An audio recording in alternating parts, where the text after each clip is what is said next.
देश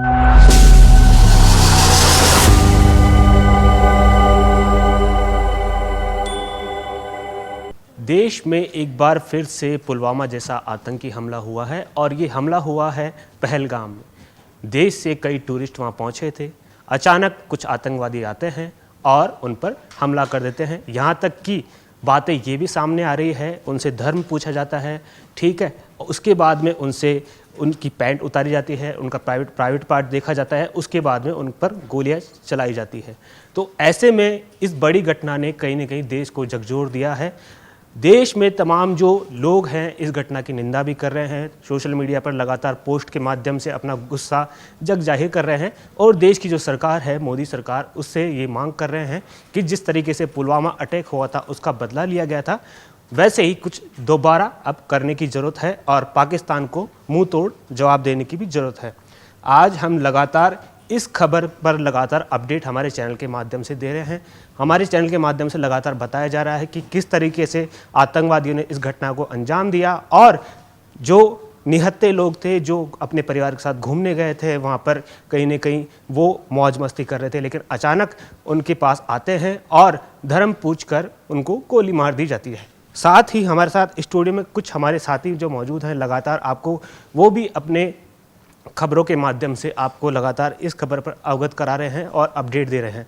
हम उनसे आज जानना चाहते हैं कि इस जो घटना हुई है, जो कश्मीर पहलगाम में जो घटना हुई है, उस पर उनकी क्या प्रतिक्रिया है और वो क्या कहते हैं। और जिस तरीके से मोदी सरकार लगातार कहती आ रही है कि देश हमारे सुरक्षित हाथों में है, देश लगातार सुरक्षित हाथों में है, लेकिन इस बड़ी घटना ने आज उन पर भी सवाल खड़ा कर दिया है। इसी जो घटना है उसके बारे में हम जानते हैं। हमारे साथ मौजूद हैं हमारी एंकर, जो चैनल में लगातार हमारे चैनल के माध्यम से आपको लगातार खबरों के बारे में अवगत कराती है, अपडेट कराती है और आप तक हमारी जो तमाम बड़ी खबरें हैं उनके बारे में जानकारी देती है। हमारे साथ मौजूद है मोनिका। मोनिका, क्या कुछ कहना है, ये जो आतंकवादी हमला हुआ है किस तरीके से देखते हैं आप? क्या मोदी सरकार एक बार दोबारा फेल्योर होती दिख रही है और इस पर आपकी क्या प्रतिक्रिया है? बिल्कुल, पहले तो मैं ये कहना चाहूँगी, ये जो घटना हुई है वो भारत देश के लिए बहुत ही शर्मसार है, क्योंकि अगर इसी तरीके से ऐसी घटना देश के अंदर होती रही तो पता नहीं कौन सी कगार पे जाके ये भारत खड़ा हो जाएगा। इसके अलावा जो है प्रधानमंत्री मोदी जो है, उनका 2 दिन का दौरा भी था अभी सऊदी अरब का, तो वो भी जो है इस घटना के बारे में सुन के वो भी भारत वापस लौट चुके हैं और 26 लोगों की जो है मौत हो चुकी है इस घटना को। और सबसे पहले जो हमला हुआ था वो 14 फरवरी 2019 को पुलवामा अटैक हुआ था, सबसे बड़ा हमला। उसके बाद भारत के अंदर जो है ये वापस दूसरी बार हुआ है, तो कहीं ना कहीं भारत के लिए शर्मसार भी है। तो अगर इसको देखते हुए अगर कोई ठोस कदम नहीं उठाया गया देश को, तो पता नहीं कौन सी कगार पे जाके भारत खड़ा हो जाएगा, क्या होगा देश का, ये एक सोचने वाला विषय है। मोनिका, लगातार देखा जा रहा है कि धर्म के नाम पर देश में कहीं ना कहीं सेकुलरिज्म की बात करते हैं लोग, लेकिन जिस तरीके से जो हमला हुआ, लोगों से धर्म पूछा गया, उसके बाद गोली मार दी गई। लेकिन देश में जिस तरीके से सेकुलरिज्म में बांटा गया है, जातिवादी जैसे देखने को मिलेगी, लेकिन यहाँ पर जो हमला किया आतंकवादियों ने, बस उनसे धर्म पूछा, ना तो उनसे कोई जाति पूछी। तो इस पर आप क्या प्रतिक्रिया देते हैं कि आज देश में हिंदुओं को एकजुट होना जरूरी हो गया है कि जिस तरह की घटना सामने आ रही है? बिल्कुल, सरकार के भी दावे होते हैं कि मतलब हिंदूवादी राष्ट्र बनाना है, लेकिन कहीं ना कहीं ये भी उनका गलत साबित हो रहा है। मुस्लिम में जो है एकता नज़र आ रही है, लेकिन हिंदुओं में जो है कहीं ना कहीं देखा जा रहा है कि जातिवाद की भावना जो है पनप रही है उनके अंदर। मोनिका ने जो अपनी प्रतिक्रिया दी, अपने जो भावनाएं व्यक्त की, वो कहीं ना कहीं सही है, क्योंकि देश में लगातार देखा जा रहा है कि धर्म के नाम पर बंटवारा किया जा रहा है, जातियों के आधार पर लड़ाया जा रहा है, हिंदू के बीच में लड़ाई की जा रही है। लेकिन जिस तरीके से ये जो घटना हुई, लेकिन उसमें केवल धर्म पूछा गया और गोली मार दी गई। इसी क्रम में हमारे साथ मौजूद हैं एंकर भावना, क्या कुछ कहना है इस घटना के बारे में है? आप भी लगातार इसके बारे में अपडेट दे रहे हैं, हमारे चैनल के माध्यम से बता रहे हैं। आपको क्या कुछ लगता है कि कहाँ कमी रह गई और क्या वहाँ सुरक्षा बल तैनात नहीं थे? लगभग 2000 के करीब वहाँ पे पर्यटक थे, उस समय सुरक्षा बलों का नहीं होना, ये भी कहीं ना कहीं सवाल खड़े करते हैं। इसको आप कैसे देखते हैं? देखिए, मैं इस चीज़ पे यही बोलना चाहूँगी कि ये जो ऐसे हमले होते हैं, ये एक दिन की साजिश नहीं होती, ये एक दिन का प्लानिंग नहीं होती है, ये बहुत दिनों से, बहुत महीनों से, बहुत सालों से प्लानिंग प्लॉटिंग होती है। तो कहीं ना कहीं पूरे देश में बहुत टाइम से धर्म वाली जो एक टेंशन है वो चल रही है, खिंचाव जिसे हम कहते हैं वो चल रहा है। तो वो कहीं ना कहीं जो ये देखने को जो हमें मिला है ये एक बहुत सोची समझी साजिश थी, क्योंकि पीएम मोदी जो है सऊदी अरब के दौरे पर गए हुए थे और जो हमारे अमेरिका के उपराष्ट्रपति हैं वो अभी भारत आए हुए हैं। तो ये बहुत ही सोची समझी एक साजिश है जो आतंकवादियों ने देखी और उन्होंने एक मौके का फ़ायदा उठाया कि इस मौके का फ़ायदा उठा के इन्होंने ये सब चीज़ की। तो हाँ, ये धर्म कहीं ना कहीं धर्म को अटैक डायरेक्ट किया है इन्होंने। आपने टाइमिंग पर जो सवाल उठाए हैं, आपका कहना है उपराष्ट्रपति भारत आए हुए हैं अमेरिका के और पीएम मोदी गए हुए थे जेदा जो सऊदी में है। इससे पहले भी एक घटना हुई थी, दिल्ली में दंगे हुए थे, क्या वो कड़ी जुड़ती हुई आपको दिख रही है? क्योंकि उस समय भी डोनाल्ड ट्रंप जो भारत आए हुए थे, अमेरिका के उस समय राष्ट्रपति थे, तो उस कड़ी से भी क्या आप इसको मैच करते हुए देख रहे हैं? वो भी कहीं ना कहीं एक सवालिया बन रहा है कि भाई जिस तरीके से ये दोनों घटना मैच हुई है, तो उस पर आपकी क्या प्रतिक्रिया है, क्या कहना चाहेंगे?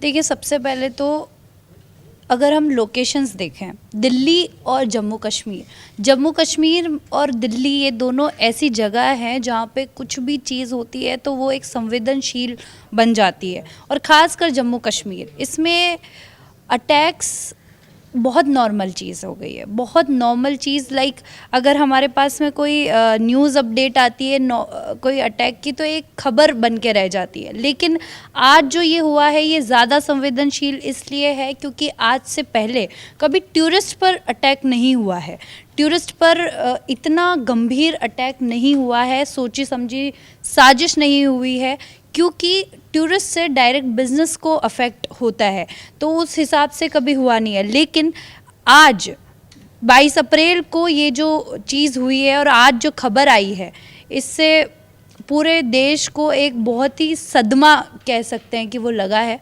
और हाँ, कह सकते हैं कि जो वो दिल्ली वाला है अटैक, उससे हम इसको लिंक कर सकते हैं। बाकी और इनपुट्स मिलने पर ही हम आगे आपको अपडेट्स दे पाएंगे। भावना का भी यही कहना है कि ये जो अटैक हुआ है उससे पूरा देश आज कहीं न कहीं आहत है।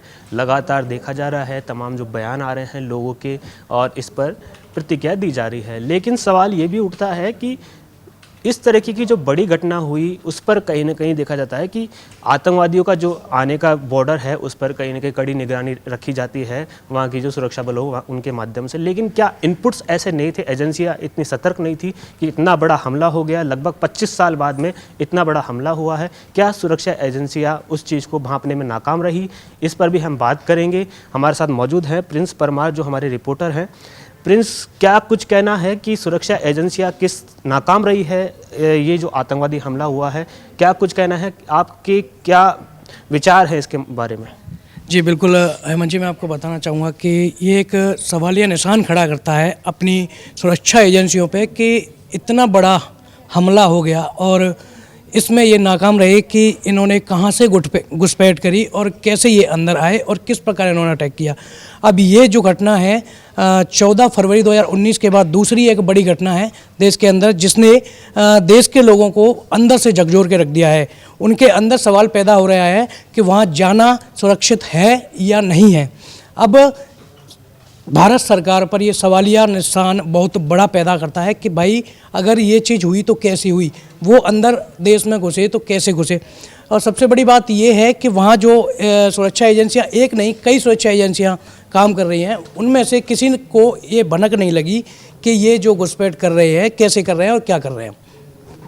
प्रिंस, आपने कहा सुरक्षा एजेंसियों को भनक नहीं लग पाई, लगातार ऐसे हमले होते रहे हैं, तमाम जो सेना के जवान हैं उनसे भी लगातार इन आतंकियों की मुठभेड़ होती रहती है। लेकिन जिस तरीके से उन्होंने टारगेट किया है आम नागरिकों को, पर्यटकों को, तो उनका एक संदेश है कहीं ना कहीं कि कश्मीर में अशांति है, उसको कहीं ना कहीं वर्ल्ड लेवल पर, वर्ल्ड जो नेता है उनको बताना और पूरे विश्व को बताना कि कश्मीर में अभी भी अशांति है। जबकि मोदी सरकार ये दावी करती है कि 370 हटने के बाद में कश्मीर शांत है, कश्मीर में ऐसी भी कोई बड़ी घटनाएं नहीं हुई है।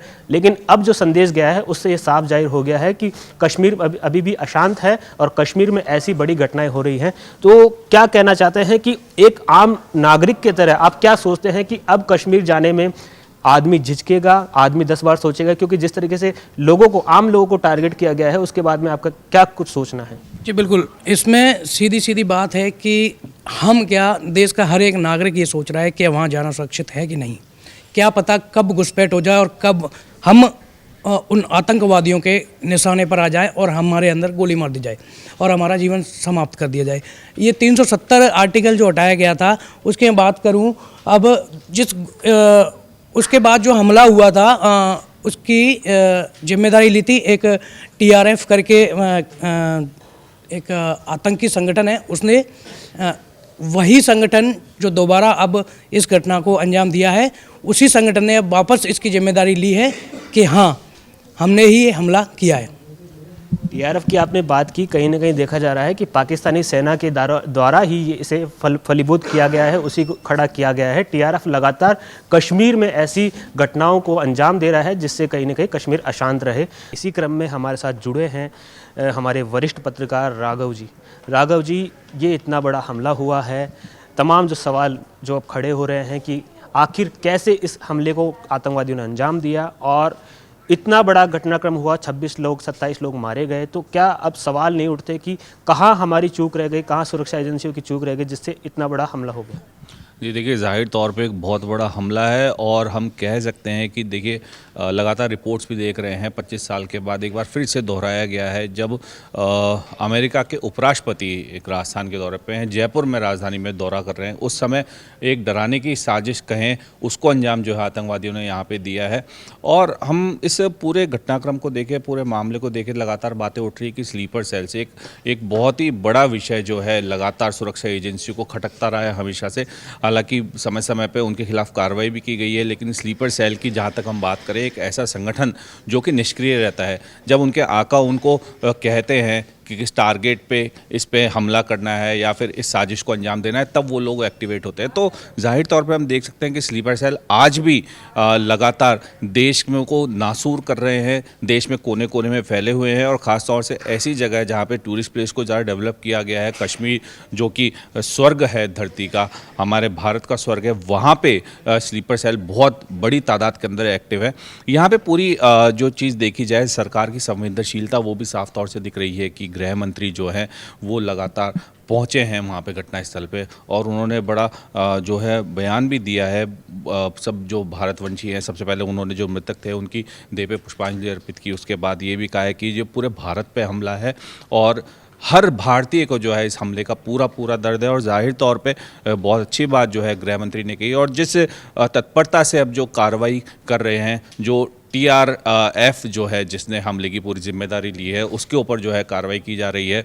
जो आतंकी थे, 3 आतंकियों को जो है डिटेक्ट भी कर लिया गया है कौन आतंकवादी थे, और जंगल के अंदर जो है सर्च ऑपरेशन भी चालू कर दिया गया है। टेक्निकली पूरी साउंडेड होकर जो पूरी टीम्स हैं वो ग्राउंड जीरो पे जो है वर्किंग कर रही है। जाहिर तौर पे भारत को तोड़ने की, भारत के जज्बे को तोड़ने की जो नाकाम कोशिश आतंकवादियों की तरफ से की गई थी, उसका जवाब हिंदुस्तान ज़रूर देगा। लेकिन राघव जी, आप जिस तरीके से बोल रहे हैं कि आतंकवादियों के लिए सर्च ऑपरेशन चला दिया गया है, लेकिन क्या 4 आतंकवादियों को मार देने से क्या लगातार जो आतंकवाद बढ़ रहा है, अब इन्होंने नया तरीका अपनाया है कि पर्यटकों को निशाना बनाओ और कश्मीर में अशांति फैलाओ, तो क्या 4 आतंकवादियों को मारने से क्या मोदी सरकार उस जो घटनाक्रम हुआ है उस पर अपना वो रख सकती है, पक्ष रख सकती है, या फिर कोई बड़ी कार्रवाई की दरकार है, बड़ी कार्रवाई करनी चाहिए? देखिए, जो आपके प्रश्न हैं वो एक बहुत अहम प्रश्न बन के उभरते हैं। हिंदुस्तान के पटल पे बात की जाए, हिंदुस्तान की राजनीति पे बात की जाए, सब तरीके से जो है ये सभी प्रश्न काफ़ी अहम है कि 4 आतंकवादियों को मारने से, 4 आतंकवादियों पे कार्रवाई करने से सब कुछ ठीक नहीं होगा। ज़रूरत है उनके जो आका जो उनको इन्फॉर्म कर रहे हैं, जो उनको आदेश दे रहे हैं, जो उनसे पूरा डायग्राम बना के इस तरह की कार्रवाई करा रहे हैं, उनके ऊपर कार्रवाई करनी बहुत अहम है, बहुत ज़रूरी है। बहरहाल सरकार जो है, चूँकि हम एक सबसे बड़े लोकतांत्रिक देश में रहते हैं, भारत बहुत बड़ा लोकतांत्रिक देश है, तो भारत की कई तरह की सोशल रिस्पॉन्सिबिलिटी, सोशल ड्यूटीज़ भी है। चाहकर भी एकदम से हम जिस तरह की कार्रवाई चाहते हैं उस तरह की कार्रवाई भारतीय सेना नहीं कर सकती। हालांकि भारतीय सेना बहुत सक्षम है। आप साफ तौर से देखा जाए तो भारतीय सेना चाहे हथियारों की बात करें तो उसके अंदर भी काफ़ी सक्षम है, और काफ़ी हाईटेक हथियार जो है भारतीय सेना के पास है, काफ़ी अच्छा मास्टर प्लान भी है। लेकिन चूंकि लोकतंत्र की काफ़ी परिधियों के अंदर हम लोग बंधे हुए हैं, हमारी सरकार बंधी हुई है, हमारी सेना बंधी हुई है, तो हम चाहकर भी वो चीज़ें नहीं कर पा रहे जो कि एक आम व्यक्ति सोचता है या फिर एक आम जहन के अंदर जो बात आती है। आज मैंने वो हमले के बारे में बात सुनी तो मेरे अंदर बहुत क्रोध आया, बट हम चाहकर भी खुद AK-47 उठा के वहाँ पे गोलीबारी नहीं कर सकते। बहरहाल जो सरकार कदम उठा रही है, जिस तरह से स्टेप बाय स्टेप काम किया जा रहा है, वो काबिल तारीफ काम है। अब सरकार जो है इसी टारगेट पे लगी हुई है कि सबसे पहले तो जो दोषी हैं, जो आतंकवादी जो जंगल के अंदर छिप गए हैं, जो भाग के जिन्होंने इस कुकृत्य को अंजाम दिया है, उनको निकाल के मार गिराए। और फिर उसके साथ साथ ही पैरेलल जो सेना की जो कार्रवाई चल रही है वो यही है कि जो मास्टरमाइंड्स के साथ में जुड़े हुए हैं, जो इस TRF को सपोर्ट कर रहे हैं, तो उनके खिलाफ भी जो कार्रवाई, जो अंजाम उनको देना है, उसकी पूरी तैयारी की जाए। लगातार ऐसा कहा जाता है कि सरकार कोई भी बड़े कार्रवाई को अंजाम देगी तो कहीं ना कहीं देखा जाता है कि अन्य देश क्या कहेंगे क्या नहीं कहेंगे। आज सुबह ही डोनाल्ड ट्रंप से PM मोदी की बात भी हुई, ऐसा देखा जा रहा है, सामने खबरें भी आ रही है।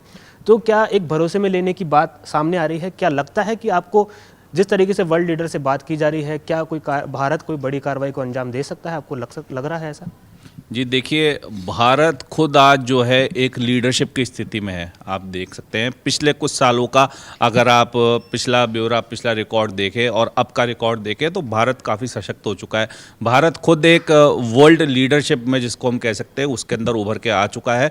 और जाहिर तौर पे आप देख रहे हैं कि जो महाशक्ति है USA है, उसके राष्ट्रपति डोनाल्ड ट्रंप जो है वो खुद इस बारे में जो है प्रधानमंत्री मोदी से बात कर रहे हैं। और नरेंद्र मोदी खुद भी जो है गल्फ कंट्रीज़ में यात्रा पे गए हुए थे, वो उसको ड्रॉप करके यहाँ पे आ चुके हैं। तो जाहिर तौर पे एक बहुत बड़ा जो है एक्शन प्लान तैयार हो रहा है। और ये सिक्योरिटी एजेंसीज और इनकी आपसी रणनीति होती है जो बाहर डिस्क्लोज नहीं करते हैं।